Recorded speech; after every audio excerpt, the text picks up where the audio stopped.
आज का जो टॉपिक है आप बोर्ड पे देख ही रहे हैं, geometrical optics. And it is कहना चाहिए कि सबसे सबसे ज्यादा अगर देखा जाए तो ये एक इम्पोर्टेंट टॉपिक है ऑप्टिक्स। ठीक है, मैकेनिक्स फर्स्ट टॉपिक जो सबसे बड़ा टॉपिक है, उसके बाद optics, electrical, electromagnetism third number पे ऑप्टिक्स। ये बहुत ही इंपॉर्टेंट टॉपिक है और इसमें सबसे पहला जो की जाती है वो है मिरर से रिफ्लेक्शन। और जेई मेन्स और जेई एडवांस में इसके भरपूर सवाल आते हैं, तो it is very important to study this chapter in detail. तो आज मैं आपको प्लेन मिरर की कुछ प्रॉपर्टीज और उनके बारे में कुछ समझाऊंगा। ठीक है, प्लेन मिरर कैसे किन लॉस पे काम करता है। तो लॉ सबको पता है कि plane mirror basically law of reflection पे काम करता है।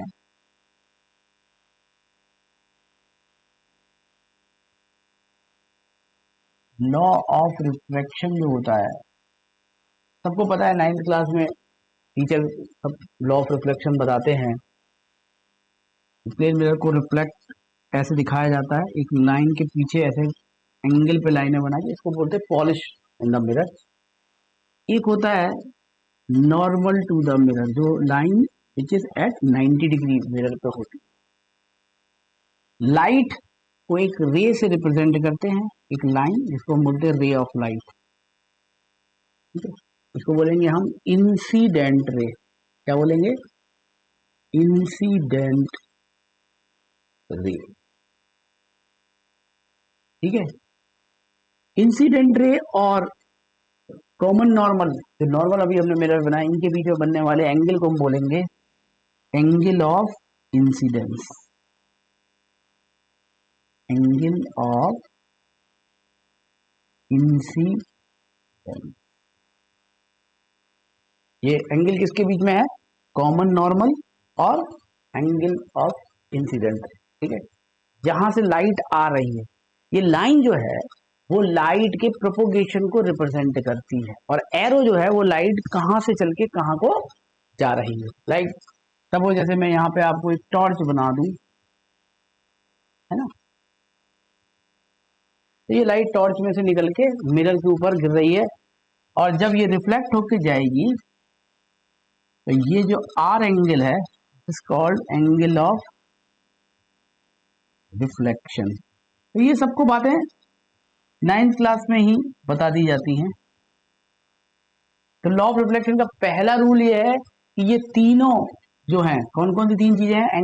इंसिडेंट रे, इसको हम बोलेंगे रिफ्लेक्टेड रे, रिफ्लेक्टेड रे, रिफ्लेक्टेड रे, और कॉमन नॉर्मल, ये नॉर्मल है मिरर पे।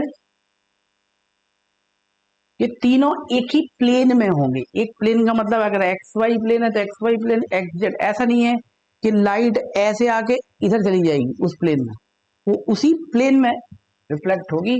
ये तीनों लाइनों का प्लेन कॉमन होगा, ये नहीं कि एक लाइन किसी और प्लेन में, दो लाइन किसी और प्लेन। पहला नियम कि ऑल थ्री किसको बोल रहे हैं? Incident ray, reflected ray and normal are in same plane. और दूसरा, angle of incidence is equal to angle of reflection. ये लाइट जनरली इस रूल को फॉलो करती है, एंगल ऑफ इंसिडेंट और एंगल ऑफ रिफ्लेक्टेड रे बराबर हो। अगर ये 30 डिग्री है तो ये भी 30 डिग्री है, ये 45 डिग्री है तो ये भी 45 डिग्री है। ठीक है, तो पहले ये तो दो नियम लॉ ऑफ रिफ्लेक्शन के आपको क्लियर होने चाहिए। इसके बाद आता है कॉन्सेप्ट ऑफ ऑब्जेक्ट।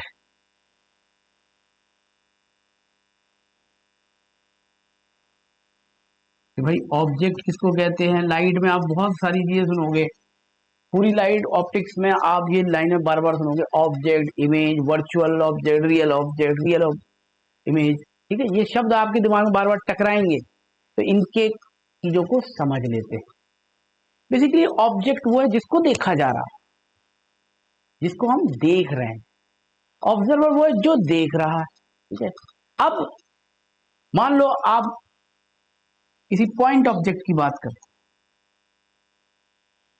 ये पॉइंट ऑब्जेक्ट या लाइन ऑब्जेक्ट भी हो सकते हैं।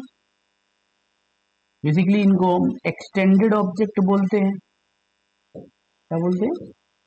Extended object. ऐसे ऑब्जेक्ट जिनकी शेप है, ऐसे ऑब्जेक्ट जिनकी कोई शेप नहीं है इनको हम पॉइंट ऑब्जेक्ट बोलते हैं। Extended object, point object. अब होता क्या है कि ऑब्जेक्ट से लाइट निकलती है, लाइट ऑब्जेक्ट में से निकल रही होती है, ठीक है। या तो कोई बल्ब की लाइट उसके ऊपर गिर के रिफ्लेक्ट होके आती है, ठीक है। आप मेरे को कैसे देख पा रहे हो, या आप किसी भी चीज को, आप कमरे में जिस कमरे में बैठे हो वो चीजें कैसे दिख रही, वो ऑब्जेक्ट कैसे दिख रहे हैं। कोई बल्ब लगा होगा कि ट्यूबलाइट लगी होगी, वहां से लाइट उनके ऊपर गिर रही होगी, वो रिफ्लेक्ट होके आपके रेटिना पर आ रही हो। तो ऑब्जेक्ट बल्ब भी है, सन भी है, वो तो खुद की लाइट जनरेट करते हैं। और कई ऑब्जेक्ट होते हैं ये दूसरे की लाइट को सिर्फ रिफ्लेक्ट भर करते हैं। ये रिफ्लेक्ट कर रहा है चारों दिशाओं में। तो अगर आप बिल्कुल होमोजीनियस बनाएंगे सभी दिशाओं में, अगर आप बना सकें तो ये एरोस से ऐसे दिखाने का क्या मतलब है, ये लाइट जो है वो यूनिफॉर्मली चारों दिशाओं में ये पॉइंट ऑब्जेक्ट क्या कर रहा है, एमिट कर रहा है। और इस पॉइंट ऑब्जेक्ट को मिला के ये लाइन ऑब्जेक्ट बनता है। इसी पॉइंट ऑब्जेक्ट को कलेक्ट कर करके लाइन ऑब्जेक्ट। तो अगर आपको पॉइंट ऑब्जेक्ट की इमेज बनाना आ गया ऑप्टिक्स में, अब वो चाहे आप प्लेन मिरर के थ्रू बनाओ, चाहे आप लेंस के थ्रू बनाओ, चाहे आप प्रिज्म के थ्रू बनाओ, चाहे आप पानी के थ्रू बनाओ, रिफ्रैक्शन से बनाओ, चाहे आप किसी भी तरीके से बनाओ, ये सब पॉइंट पे डिपेंड करता है। अगर आपको पॉइंट का समझ, तो मैं पहले आपको पॉइंट की इमेज बनाना समझाता हूं, ठीक है। चलिए, ऑब्जेक्ट आप समझ गए, from where incident rays are coming. अब मान लो ये मिरर है, ठीक है, ये मिरर है और इसके सामने एक पॉइंट ऑब्जेक्ट है। इसके सामने एक ये क्या है, पॉइंट ऑब्जेक्ट। सबसे पहले आप क्या करें, अभी आपने देखा कि एक पॉइंट ऑब्जेक्ट से तो बहुत सारी रेज निकल रही थी, लेकिन इमेज बनाने के लिए हमें सिर्फ दो इमेज, इनमें से हम कोई दो इमेज, दो रेज चुन लेंगे। मान लो हमने ये वाली चुन ली और एक ये वाली चुन ली, ठीक है। जरा देखिए, हम दो रेज कौन सी चुनेंगे, एक रे जो मिरर पे परपेंडिकुलर गिरेगी, इंसिडेंट रे जो मिरर परपेंडिकुलर, वो वैसी की वैसी लौट आएगी, क्योंकि एंगल ऑफ इंसिडेंट जीरो है तो रिफ्लेक्शन भी जीरो होगा। ये वापस चलेगी, ये पॉइंट ऑब्जेक्ट थोड़ा बड़ा बना लेते हैं, ये वापस चलेगी, उसी से आके वहीं से रिफ्लेक्ट होगा। एक रे हम ले लेते हैं ऐसे दो एंगल, दो रेज लेना जरूरी है कम से कम मिनिमम, क्योंकि उनका ही इंटरसेक्शन कहलाएगा इमेज। और ये आपका थीटा पे जा रही है, थीटा पे ही आई थी। तो there are two rays incident, there are two reflected, ये वाली रे और ये वाली रे रिफ्लेक्टेड रे है। क्या आप ये मुझे बता सकते हो कि ये रेज कभी एक दूसरे को इस तरफ तो इंटरसेक्ट नहीं कर सकती, है ना, क्योंकि ये रेज तो फैल रही है ना, ये रेज ऐसे फैल रही है, ये इधर कभी इंटरसेक्ट नहीं करेंगे। लेकिन हाँ, जब हम इनको पीछे बढ़ाएंगे तो ये पीछे बढ़ाने पर ये यहां से आती हुई लगेंगी जरूर। Reflected rays are not really intersecting, मतलब उनका कोई एक्चुअल इंटरसेक्शन पॉइंट एग्जिस्ट नहीं करता, बट वो यहां से आती हुई लगेंगी। मतलब अगर आपकी, कहने का मतलब ये कि अगर आपकी आंख इस जगह पे हुई, अगर आपकी आंख इस जगह पे हुई तो वो ये वाली रेस को रिफ्लेक्ट होके यहां से आता हुआ महसूस करेगा। उसको लगेगा कि एक ऑब्जेक्ट सामने रखा है और एक अंदर मिरर के रखा है। तभी आप देखते हो जब आप मिरर के सामने जाते हो तो ऐसा लगता है ना कि सामने एक और व्यक्ति आप जैसा हूबहू दिखने में खड़ा हुआ है। बिल्कुल इसी की जैसा एक व्यक्ति अंदर दिखेगा, कोई आईज को कंफ्यूजन हो जाएगा कि ये रियल है कि ये रियल है। वैसे तो हमें पता है कि कौन सी चीज रियल है, क्योंकि ये एग्जिस्ट नहीं करता, तो हम इसको नाम देंगे वर्चुअल इमेज। तो वर्चुअल इमेज, वर्चुअल इमेज, तो पहले इमेज की डेफिनेशन क्या हुई कि जहां पे रिफ्लेक्टेड रेज इंटरसेक्ट करती हैं, आगे से आप लेंस में देखोगे इंटरसेक्ट एक्चुअल में करेंगी, मिरर में वो इंटरसेक्ट करती हुई अपीयर हो रही हैं, एक्चुअल में इंटरसेक्ट नहीं कर रही हैं, उनको बढ़ाना पड़ रहा है जबरदस्ती, तब जाके वो इंटरसेक्ट करती हुई अपीयर हो रही है। तो हम इसको नाम देंगे वर्चुअल इमेज। तो इसमें हम क्या लिखेंगे, at virtual image reflected ray appear to intersect, appear हो रही है, ऐसा लग रहा है, ऐसा है नहीं, appear कर रही है, वहां पर इंटरसेक्ट करती हुई, कर नहीं रही। इमेज का मतलब है रिफ्लेक्टेड रे, आगे जाके लेंस में देखेंगे रिफ्रैक्टेड रे भी जहां पे इंटरसेक्ट एक्चुअल में करेंगे उसको रियल इमेज कहेंगे।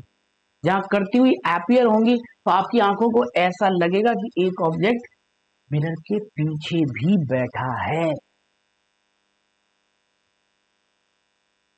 एक आगे बैठा है, एक पीछे बैठा है, एक रियल, इसको हम बोलेंगे रियल ऑब्जेक्ट, क्योंकि ये तो रियली में एग्जिस्ट करता है, इससे तो रेस चल रही है ना। अभी आपको बताया कि ऑब्जेक्ट वो है जिससे रेज इंसिडेंट होने के लिए मिरर पर आती हैं, जहां से रेस चल के मिरर पर गिरती, उसको हम बोलते हैं रियल ऑब्जेक्ट। और रिफ्लेक्ट होने के बाद मिरर क्या काम करेगा, मिरर, प्रिज्म, लेंस, ये क्या करेंगे, ये बेसिकली रिफ्लेक्ट या रिफ्रैक्ट करेंगे। तो रिफ्लेक्ट करने के बाद जहां से वो आती हुई अपीयर होंगी उसको हम बोलेंगे वर्चुअल इमेज। ठीक, अब आप इसी बात समझ गए तो वर्चुअल इमेज क्या है और रियल ऑब्जेक्ट क्या है। तो प्लेन मिरर से जो जनरली इमेजेस बनती हैं वो वर्चुअल इमेजेस रियल ऑब्जेक्ट की बनती हैं। ये आप धीरे धीरे आगे और भी देखेंगे कि वर्चुअल ऑब्जेक्ट से वर्चुअल इमेज बनना, ये सारी चीजें, बहुत सारी चीजें एक बार में समझाएंगे तो दिमाग में सेट नहीं होगी, टाइम टू टाइम जैसे जैसे चीजें आती जाएंगी वैसे वैसे आपके दिमाग में डाली जाएंगी तो समझ में आ जाएगा। दूसरी चीज, एक तो ये है वर्चुअल इमेज वाला कॉन्सेप्ट समझ गए। अब अगर आप इसी मिरर को एक्सटेंड कर दें, इसी मिरर को अगर आप एक्सटेंड कर दें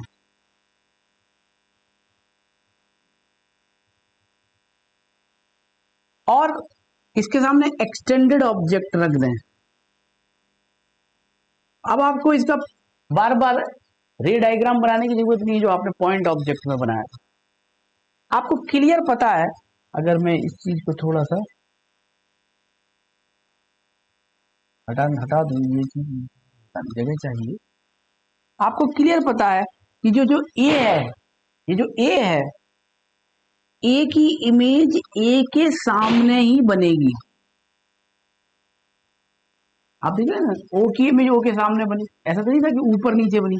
और बी की इमेज बी के सामने बनेगी, अगर आप रीडर से बनाओ तो आपको मान लो इसके बीच में एक पॉइंट और ले लेते सी, तो सी की इमेज भी तो इन्हीं के बीच में बनेगी ना,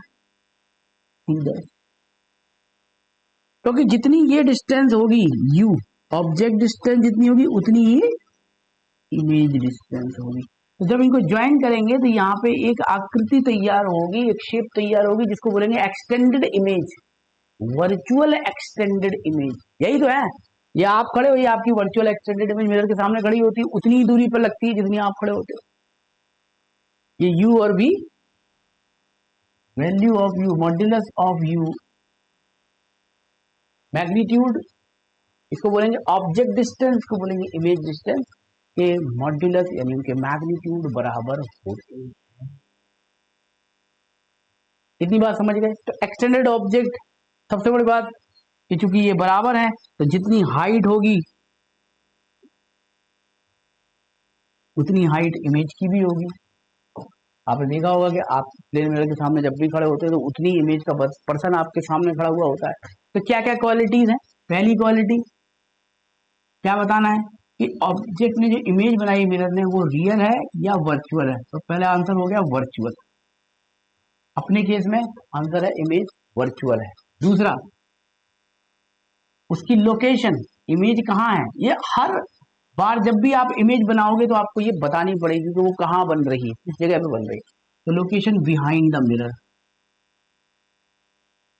बिहाइंड द मिरर, ठीक है।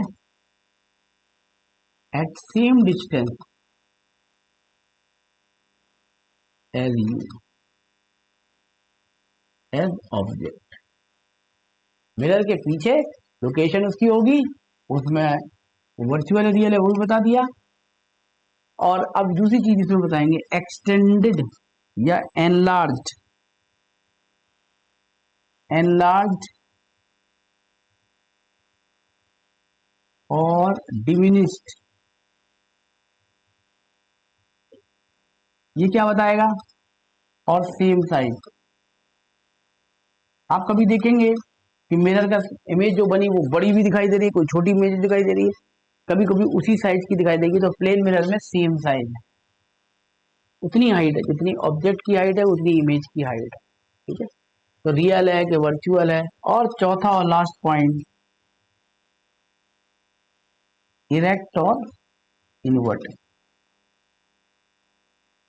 क्या मतलब हुआ, क्या मतलब हुआ कि जैसा हेड है, ये हेड ऊपर है तो हेड ऊपर है, लेग्स फुट नीचे है तो फुट नीचे, ऐसा नहीं कि फुट ऊपर हो जाए सिर नीचे हो जाए तो इन्वर्टेड होगा। तो अगर आपके सामने आप मिरर में देख रहे हो आपका सिर नीचे आ रहा है, पैर ऊपर आ रहे हैं, तो वो इन्वर्टेड इमेज कहलाई। लेकिन आप यहाँ पे देख रहे हो कि इरेक्ट बनती है, तो erect, virtual, same size, behind the mirror. तो चार इमेज की क्वालिटीज होती है। वो कहाँ बन रही है, उसका साइज क्या है, उसको सीधा बनी है उल्टा बनी है, वो एक्चुअली में एग्जिस्ट करती है या वर्चुअल। ये चार प्रॉपर्टी आपको हर बार मिरर की आपकी इमेज की फॉर्मेशन में आपको बताना है। डिस्टेंस भी बतानी है, चाहे आप कर्व मिरर में आ जाओ चाहे लेंस में आ जाओ, हर बार आपको यही कार्यक्रम करके देना है। ठीक है, तो ये रहा आपका प्लेन मिरर में इमेज का फॉर्मेशन। तो अभी हमने दो तरीके की चीजें सीखी, real object versus virtual image. अभी हमें और भी चीजें सीखना है कि real object real image, virtual object virtual image, real object virtual image, virtual object real image. ठीक है, बहुत सारी चीजें धीरे धीरे अभी हम सीखेंगे। तो क्या कंक्लूजन है कि ऑब्जेक्ट जहां से लाइट आती है, इमेज जहां से रिफ्लेक्टेड लाइट आती है। अगर एक्चुअली में आ रही है तो रियल इमेज, और अगर आती हुई लग रही है आपको एक्सटेंड करना पड़े, डॉट डॉट डॉट करके बढ़ा के इंटरनेट जबरदस्ती करा रहे हैं। ठीक है, आपने देखा कि किस तरीके से, वहीं पे है शायद, किस तरीके से ये जो रेस दो गई, ये जो दो दो रेस गई, ये कभी इंटरसेक्ट इस तरफ को नहीं करेंगे, पीछे बढ़ाना पड़ रहा था, इसीलिए मैं आपको कह रहा था। ठीक है, तो अब देखते हैं आगे। तो इमेज फॉर्मेशन आप सीख गए कि किस तरीके से इमेज का फॉर्मेशन मिरर में किया जाता है, उसकी क्या क्या क्वालिटीज होती है। अब हम देखते हैं डेविएशन। ये छोटे छोटे सवाल आएंगे डेविएशन के। डेविएशन, मिरर डेविएट का मतलब होता है कि लाइट रे जिस डायरेक्शन में जा रही थी, ठीक है, मिरर बीच में आ जाने से वो कहीं और जाने लगी, तो वो कितना डेविएट हुई अपने पाथ से, उसको बोलते हैं डेविएशन। देखो जैसे ये है, ये प्लेन मिरर है, अब ये लाइट ये आ रही है थीटा एंगल पर। ठीक है, अब अगर प्लेन मिरर नहीं आया होता तो लाइट तो ऐसे सीधे जा रही थी ना, लाइट तो ऐसे सीधे चली जाती, तो पूरी सीधी जा रही। लेकिन मिरर के आ जाने से लाइट ऐसे जाने लगी, तो यहां जा रही थी और यहां जाने लगी। देखो यहां जा रही थी और यहां जाने लगी, इनके बीच में जो एंगल बन रहा है इसको बोलेंगे हम डेविएशन। डेल्टा से डिनोट करेंगे, for deviation in the incident रे। तो डेविएशन कितना हुआ हिसाब से, पूरा एंगल ये कितना है 180, यहां से यहां तक ये पूरा कितना है 180, और इसमें से 2 थीटा घटा देते हैं, यानी पाई, दिस इज डेविएशन। सिंपल, 180 में से घटा, जैसे मान लो 30 डिग्री पे गिरी तो पाई 180 माइनस 2 इंटू 30, 2 इंटू 30 होगा 60, 180 माइनस 60 120 डिग्री। और अब आप देखो ये जो टर्निंग हुई है, देखो घड़ी के चलने के अपोजिट हुई है, इसको हम बोलेंगे एंटी क्लॉकवाइज डेविएशन। समझे,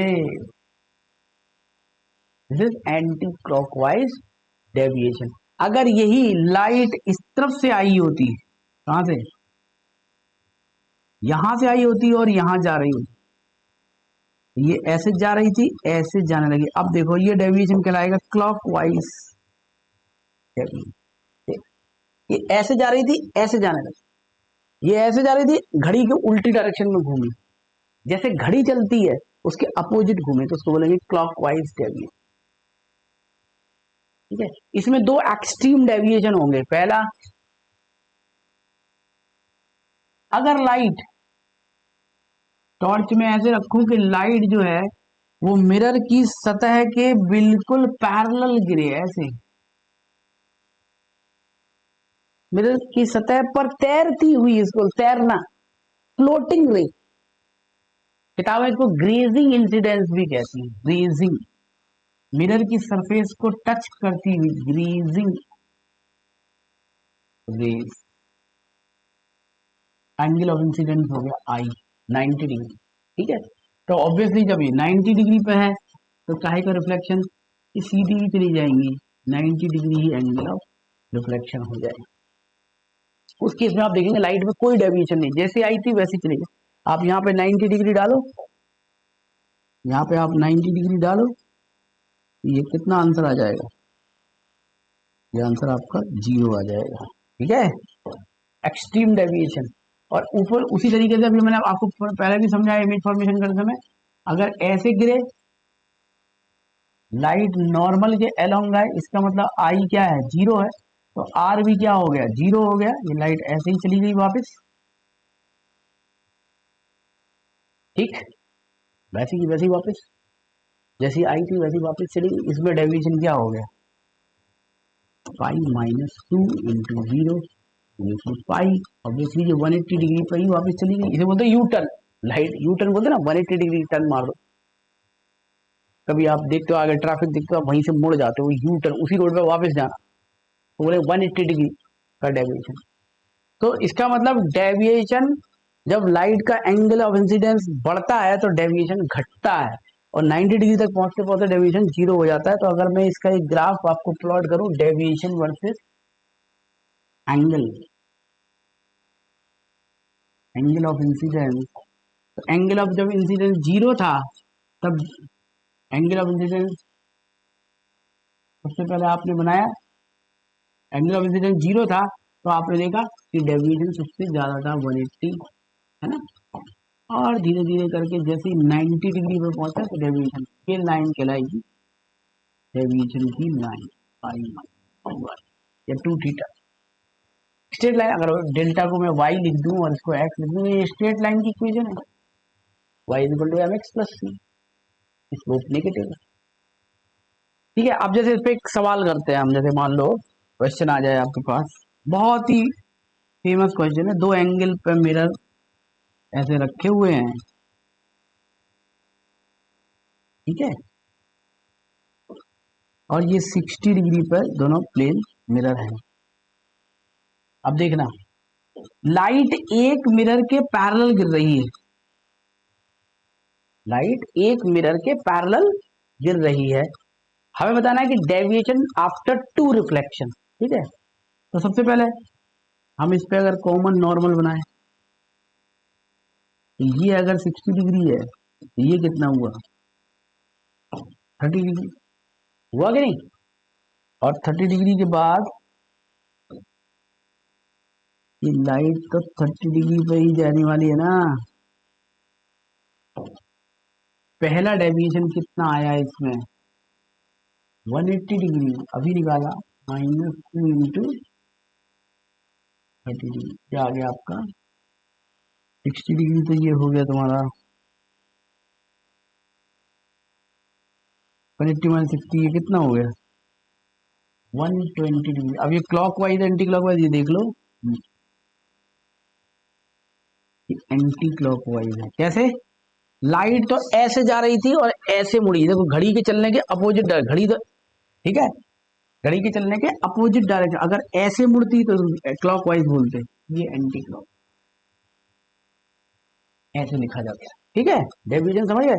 अब दूसरा डेविएशन, ये 30 है, ऑब्वियसली ये एंगल 60 डिग्री होगा, क्योंकि ये पीले के साथ तो 90 डिग्री है, 60 60 तो ये भी 60 हो गया, इक्विलैटरल ट्रायंगल।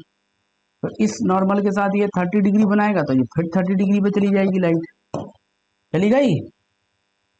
तो अब जो मेन एंगल आपका हो जाएगा, ये एंगल आपका फिर से डेविएशन वही आ जाएगा clockwise, delta T, that is again 120 degree, क्योंकि 120 180 माइनस 60, ये अगेन फिर 120 हो जाएगा।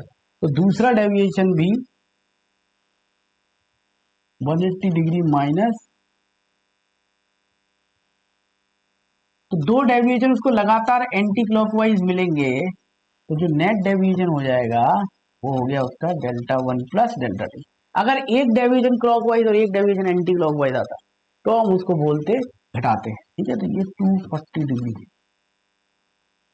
Anti clockwise. और आप एक खासियत देखेंगे कि लाइट एक मिरर के पैरेलल आई थी, क्योंकि देखो ये भी एंगल 60 है, ये भी एंगल 60, और लाइट अब एक दूसरे मिरर के पैरेलल जा रही है। ये देखो, ये वाली लाइट और ये वाला मिरर एक दूसरे के पैरेलल, ये भी 60 डिग्री पर।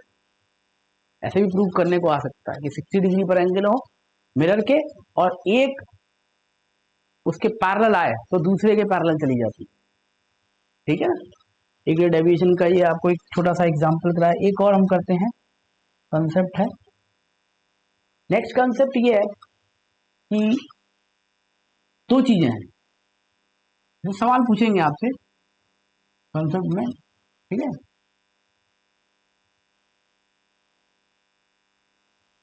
पहला सवाल वो क्या पूछेंगे कि आप हमें ये बताइए कि अगर हम एंगल ऑफ इंसिडेंट रे के एंगल को अगर हम फिक्स कर दें, या हम पहले मिरर को फिक्स करते हैं, मिरर को हमने नहीं रोटेट करना, मिरर को हमने फिक्स कर दिया अपनी जगह पर, और ये जो टॉर्च है, ये जो टॉर्च से लाइट आ रही है ना, कीपिंग द मिरर फिक्स, अगर हम इस टॉर्च को रोटेट कर दें, मतलब टॉर्च को हमने 10 डिग्री इधर रोटेट कर दिया, ये कैसा रोटेट किया हमने, एंटी क्लॉकवाइज, ठीक है।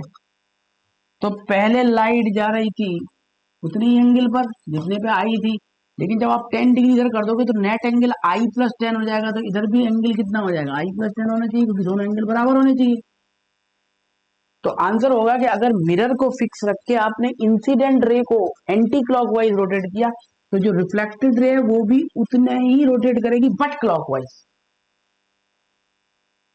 ठीक है। अब देखो रिफ्लेक्टेड रे क्लॉकवाइज मुड़ी, ये देखो इसका टर्न है ये इस तरफ को, इसका टर्न उस तरफ को, सेंस अपोजिट है, सेंस अपोजिट है बट मैग्नीट्यूड इक्वल है। कीपिंग द रे fixed, keeping the mirror fixed, अगर आप इंसिडेंट रे को रोटेट करोगे, अगर आप इसको क्लॉकवाइज रोटेट करते हैं तो ये एंटी क्लॉकवाइज रोटेट हो, दोनों के रोटेशन एक दूसरे के अपोजिट सेंस में होंगे, एक क्लॉकवाइज है तो दूसरा क्लॉकवाइज नहीं होगा, एक एंटी क्लॉकवाइज है दूसरा एंटी क्लॉकवाइज नहीं होगा, दोनों एक दूसरे के अपोजिट रहेंगे, ठीक है। तो मिरर को फिक्स, अब हम क्या करेंगे दूसरे वाले क्वेश्चन में, हम मिरर को ही रोटेट कर देंगे। मान लो ये है, पहले मिरर ऐसे रखा था, बहुत ध्यान से आपको बनाते जाइए, साथ साथ आप भी बनाइए अपनी कॉपी पर, तो अच्छा समझ में आएगा आपको, ठीक है। अब मैंने क्या किया कि इधर से लाइट डाली 30 डिग्री पर, 30 डिग्री ही लेते हैं, और ये 30 डिग्री पर जा रही है, 30 डिग्री पर आ रही है, 30 डिग्री पर लाइट जा रही है, कोई दिक्कत नहीं, ठीक है। अब मैंने क्या किया, कीपिंग द इंसिडेंट रे फिक्स, अब मैंने इसको फिक्स कर दिया, अब मैं इसको चेंज नहीं कर, टॉर्च को मैं ऐसे ही पकड़े रहूंगा, इसको चेंज नहीं करूंगा, और मिरर को मैं क्लॉकवाइज रोटेट करूंगा 5 डिग्री से,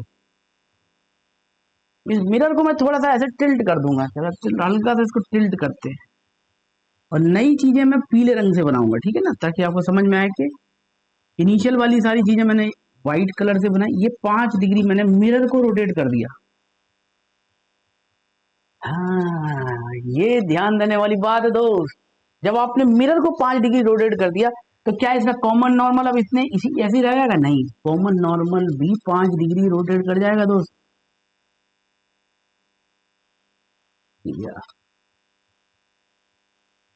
कॉमन नॉर्मल अगर 5 डिग्री रोटेट कर गया, तो इंसिडेंट रे फिक्स थी, वो व्हाइट लाइन के साथ 30 डिग्री बना लेती है, येलो लाइन उधर 5 डिग्री रोटेट कर गई, तो अब ये एंगल कितना हो गया टोटल, ये एंगल तो 35 डिग्री हो गया ना, दिस एंगल इज 35 डिग्री, ठीक है। अब जब 35 डिग्री हो गया, तो ये जो नई लाइट येलो कलर की जा रही है वो इस वाली लाइन से, ध्यान से सुनना, इस वाली लाइन से वो 35 डिग्री के एंगल पे जाएगी और वो भी 35 डिग्री के एंगल पे जाएगी। और व्हाइट लाइट का इस येलो लाइन से एंगल कितना रह गया है, ये तो 25 डिग्री है, 30-5। अभी आपको कुछ समझ में आया? इस येलो लाइन से पुरानी रे का एंगल 25 है और नई वाली रे का 35 है, ये एंगल कितना हुआ, ये 10 डिग्री हुआ ना। तो हम क्या लिखेंगे, if the mirror getting rotated by 5 degree या theta degree keeping the incident ray fixed, आप लिख सकते हैं, मैं बोल रहा हूं, keeping the incident ray fixed if the mirror is getting rotated by 5 degree, reflected ray getting rotated by twice the amount, double angle से रिफ्लेक्टेड रे रोटेट करेगी, कर रही है कि नहीं? आपने देखा 5 है, 10 है, 10 होता 20 होता, 20 है 40 होता। और आप देखें इसका रोटेशन का जो सेंस है वो भी क्लॉकवाइज है, देखो इसी तरफ को है, ऐसा नहीं उस तरफ को। पहले आपने देखा जब आपने इधर रोटेट किया तो वो उधर रोटेट हुई, जब आपने इधर रोटेट किया तो वो इधर रोटेट हुई, लेकिन अभी आपने इधर ही रोटेट किया और इधर ही रोटेट हुई, यानी clockwise. Sense of rotation is same, वहां सेंस ऑफ रोटेशन अपोजिट था, मैग्नीट्यूड सेम था, यहाँ मैग्नीट्यूड अलग अलग, वो थीटा है, ये 2 थीटा है।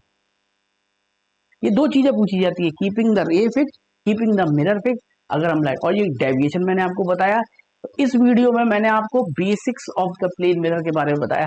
नेक्स्ट वीडियो में हम प्लेन मिरर के और डेप्थ में जाएंगे, कॉन्सेप्ट, ठीक है, पूरा थ्योरी को और डिटेल में जाके उसमें इमेज कैसे, और मान लो मोर देन 1 मिरर है, इमेज कैसे बनाई जाती है, ठीक है, वेलोसिटी, जैसे अगर कोई ऑब्जेक्ट उसके सामने से चल के आ रहा हो तो उसको कैसे सॉल्व करते हैं, ठीक है, और एक्सटेंडेड ऑब्जेक्ट की, जैसे कोई आदमी खड़ा है तो उसकी हाइट को और देखने के लिए कितने मिनिमम अमाउंट की मिरर की जरूरत पड़ेगी। तो ये बहुत ही इंटरेस्टिंग कंसेप्ट है।